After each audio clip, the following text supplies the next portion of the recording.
I remember seeing this event in my history book, a small, tiny paragraph in the corner of my book.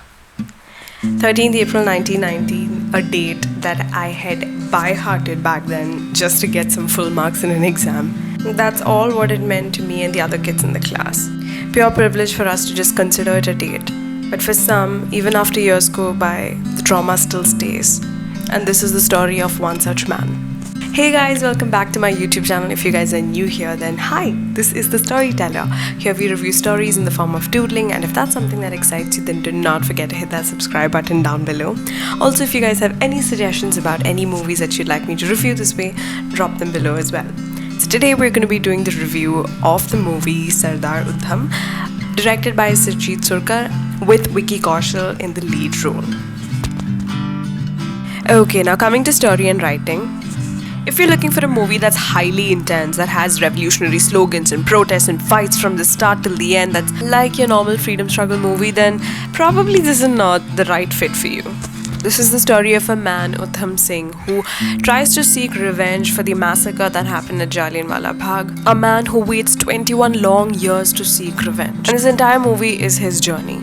Now, the story and the direction are very, very strong points of this movie.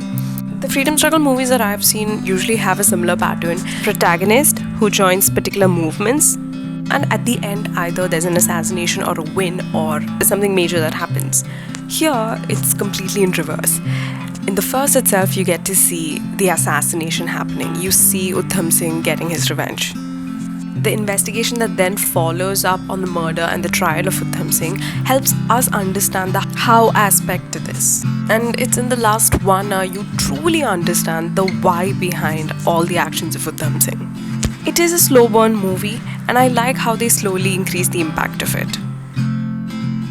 Talking about performances, this movie was single-handedly led by Vicky Kaushal in the main role. It is indeed a one-man show. What I love about Vicky's acting in this movie is that we can see him in 3 different forms, at 3 different stages of his life. The one who is prepping to kill, who is in London, who's keeping an eye on everyone and is planning his way to kill. The second version is of him who's in jail. And the third is of him during his teenage years. And I like how these versions are different from each other. Like the first one, we get to see grief in him. There's no life in his eyes, and you can see that he's a man who's on a mission to seek revenge. And of course, towards the end, you'll understand why he's this way. Second version, who's in jail now, who portrays himself as a revolutionary and who's satisfied with what he's done. He chooses his words to speak and is much more silent and is now patiently waiting for death. And the third version, which is of him in his teenage, which I think outshine much more than the other two. And it's not because the situation demanded him to act that way. It was genuinely his acting.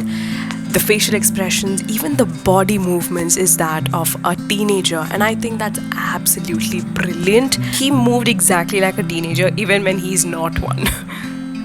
The situations that would scar a teenager and would cause trauma is what we also feel from the other side of the screen. And it's towards the end of the movie we actually get to see how he ends up becoming the other 2 versions that we see earlier in this movie.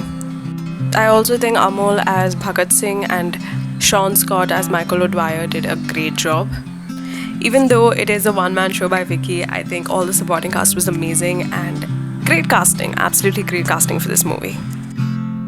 Talking about the technical bits, giving you a warning, this movie is 2 hours and 42 minutes. It is a slow-paced movie. For some, the pace might work, but for some, it might not.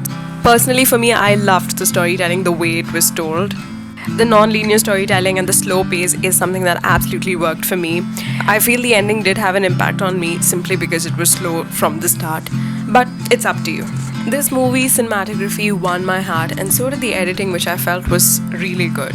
We are visually transported back to the olden Britain and then completely to the massacre. And I really feel cinematography and editing had a huge role to play in this. Some frames and shots towards the end are absolutely heartbreaking. This one scene and the way it was taken really broke my heart. We see Udham Singh walking. The camera zooms out and we get to see how he's walking among so many bodies wrapped up in cloth. And as the camera zooms out, you keep seeing more and more bodies, and it's just truly heartbreaking. We get to see Udham Singh doing the same action again and again after the massacres happened, and it is repetitive on purpose so that we understand what pushes him to that extent. We get to feel the trauma by seeing it again and again and again, and honestly, I genuinely felt the exhaustion that his body was facing by the end of it. Tiny scenes that showed us the piling of the bodies or even Udham Singh falling down amongst corpses just genuinely makes us understand the intensity with which things happened back then. Nope, it's not just a random day that you by heart for a history test. It's much, much, much more than that. And this is effectively communicated to us through the screen. We're able to understand the trauma that a teenager goes through.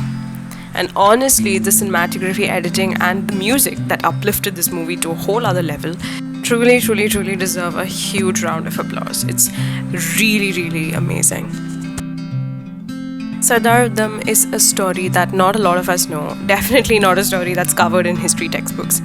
And here are my reasons to watch this gem of a movie. Number one, like I said, this is a story that we need to know about. It is not your typical freedom struggle movie, a revolutionary movie. It's generally much more than that.